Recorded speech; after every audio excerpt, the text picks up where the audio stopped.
Alright guys, we have two builds in Assassin's Creed Shadows that will make you virtually immortal. These are going to take advantage of the weak points mechanic to heal yourself on every single weak point hit, which is pretty much going to make both Naoe and Yasuke immortal. And yes, this includes on the highest possible expert difficulty. Now keep in mind that some of these items come in much later in the game, so we are going to talk about some of the later stages. If you don't want any spoilers, maybe come in at a later date. Now, I'm going to show you how to get all the items in just a little bit, but the basic premise here is that we're going to make use of the special perk on the Hood of the Dragon, the restore 33% health on weak point attacks. You can, by the way, get the Hood of the Dragon from this week's Animus Hub missions. It's still in the exchange, so go ahead and get it. I'm pretty sure it's also either part of the pre-order or deluxe edition. I'm not entirely sure, but I got it from the Animus Hub specifically.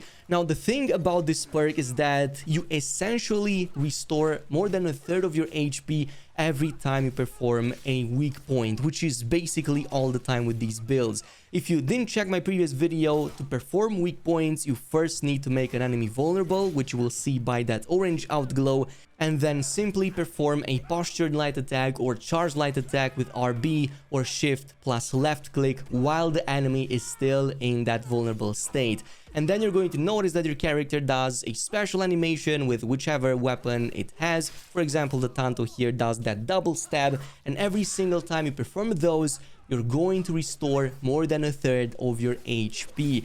For Yasuke, it's going to be even easier later down the line because he has a perk that automatically uses a weak point attack when he performs a parry, but more on that in just a little bit. So let's get started with Naoe. Like I said, we're going to get the Hood of the Dragon from the Animus Hub missions, which is going to give us that healing. Now what we need to do is to ensure we have more ways to apply more vulnerable status effect on the target. So in this case, early on, your two best options are actually a two pair of Tantos. One is the Shinobi's Fury, which you get by just assassinating Wakasa, as she's part of the Shinbakufu main quest line. The other one is going to be the Yukimitsu's Revenge, which is basically going to come from this Kofun right here in Yamashiro, which is the second region. We already covered this in a previous video.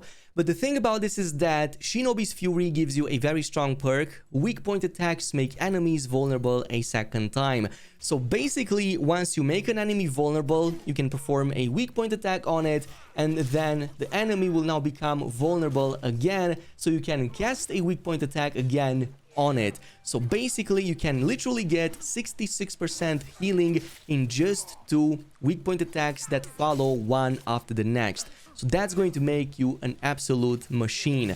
However, what we're going to do is we're going to transfer that perk to Yukimitsu's Revenge, which we're going to use from now on until pretty much ever. And that is because Yukimitsu's Revenge applies poison buildup, and its perk makes afflicted enemies to always be vulnerable, which means you're going to extend the vulnerable status effect on the targets almost indefinitely, or at least up until that poison expires. But this means you have a lot more room to apply it. The poison gets applied in just a few hits, so you're going to have this constant uptime in which you can apply the vulnerable status effect even more to targets. But eventually we're going to make this even stronger. If you progress a little bit into the game and eventually travel to the key region, you can head over right here to Limori Cave, which is a bit further like center west, right here on this side of the map, and grab the No Masterstroke costume, which gives you the perk to spread affliction on kill. So now it's going to be much easier to follow up with weak point attacks, because every time you take down an enemy affected by affliction, that will also spread the poison to nearby targets. So in the process, you can just constantly heal. And also, the good part about weakness attacks is that it's interrupting enemies around you as well. It kind of makes them flee a bit in panic, so you're going to be safe there, absolutely smashing through the enemies. Now, if you really want to and think that the build-up is not enough, you can totally go with any other perks that provide extra build-up or extra spread or anything of sorts, or even like affliction on critical hits. But honestly, I don't think it's even worth it because it's so much. You can just maybe go with some health segments on assassinations, so you can make your build a little bit more viable. This build also works with your katana, by the way. Once you get No Mercy, you will need a rank 4 into your skill trees, but this is now going to let your successful dodges to always apply the vulnerable status effect. Like I said before, it's one of the most OP abilities in the game. You no longer have the two weakness one after another, since that skill is only available for the Tanto, but since the application of vulnerability is so easy with the No Mercy, you can just spam it constantly and still have the weakness attacks with the katana instead.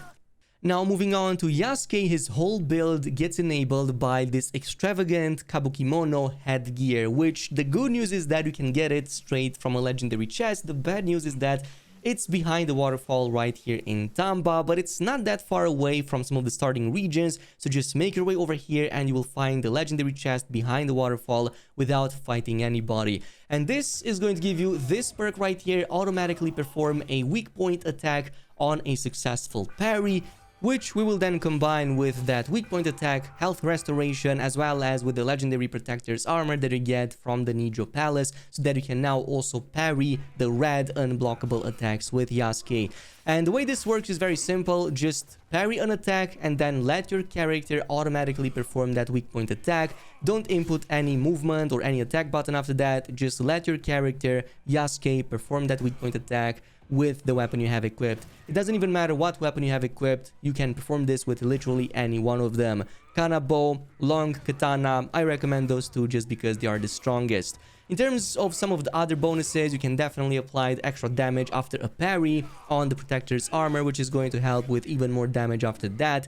You can also, of course, use the Venom Pillar that I talked about before, just because of the instant charge posture attack when you alternate between the heavy and the light attacks. So I talked about this before, how powerful this is and how easy it just flings enemies all over the place, and it has one of the highest damage against larger enemies.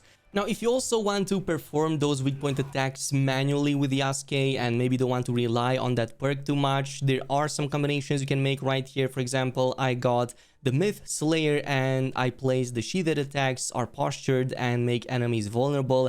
Like I mentioned before, the sheathed attacks on Yasuke are absolutely crazy. You will get them right here in the long katana, and I suggest going for them because they are pretty much instantaneous and very, very strong. So to get this in the first place, you will need to find the Loyal Traveler Long Katana, which fortunately can be found inside of a legendary chest without having to fight anybody. Unfortunately, it's right here, pretty much further southwest in the key region, right here on this side of the map. It's actually very, very close to the Kamikura Shrine. So head over here at the top of the hill, grab it from the chest, and now you can apply that to your other weapon. If you want to get the Myth Slayer, by the way, you do have to take down Lady Oichi, which is basically the mourner in the Shimbakufu leader target quest line. So you do have to take that down, and then you're going to get that weapon. And that is essentially the playstyle right here. In the case of Yasuke, it's going to be a bit more passive because you only have to parry and then just let the character do that attack on its own, and you're going to be golden. It really isn't any more difficult than that. In the case of Naoe, you have a lot more tools. Like I said, you can use the dodge attacks, you can also make use of the poison, you can also just automatically dodge at the right moment or parry at the right moment, and you can also induce that vulnerable status effect too. Or in the case of being super early in the game, literally every single ability in the game for both characters apply that status effect too, so you can follow up with a weak point attack as well. And that's pretty much going to be with the best builds in the game. Let me know down below if you have any other wacky combinations or other very broken builds. In the meantime, thanks so much for watching, and I'll see you in the next video.